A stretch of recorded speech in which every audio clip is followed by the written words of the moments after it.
Hello, everyone. I'm Robert Santos, Director of the U.S. Census Bureau, and I want to share some exciting news. Every 10 years, we partner with the National Archives to release decennial census records from 72 years ago. And guess what?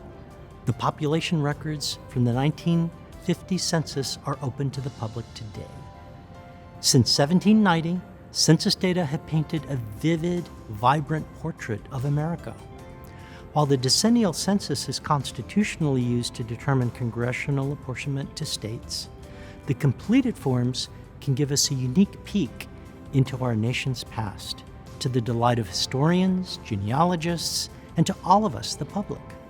So thanks to all those people who participated in the 1950 census, we can follow the movement of people across the country and gain a glimpse into how they lived through the National Archives release.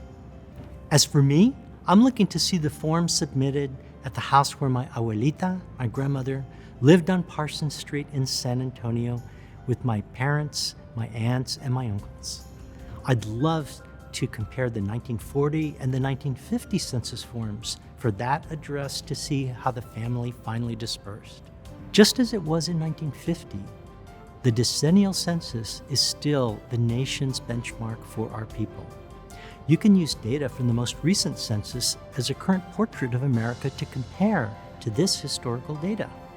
For example, the 2020 census showed that there were 331 million people living in the U.S.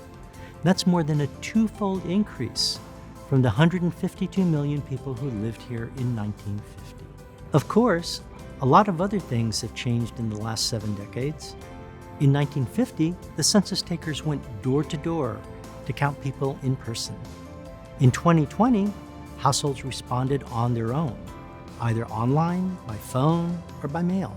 We've updated the questions we ask on the census to better understand our nation's people and economy.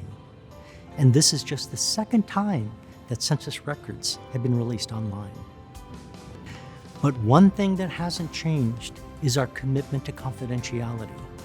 The National Archives and Records Administration only releases census records to the public 72 years after the census is conducted in order to ensure privacy and confidentiality. As you peruse the 1950 census records, you'll appreciate how census data helps weave us together to form a more perfect, wonderfully diverse union. And I know you'll make your own mark on history by responding to the next census in 2030. I wish you happy researching.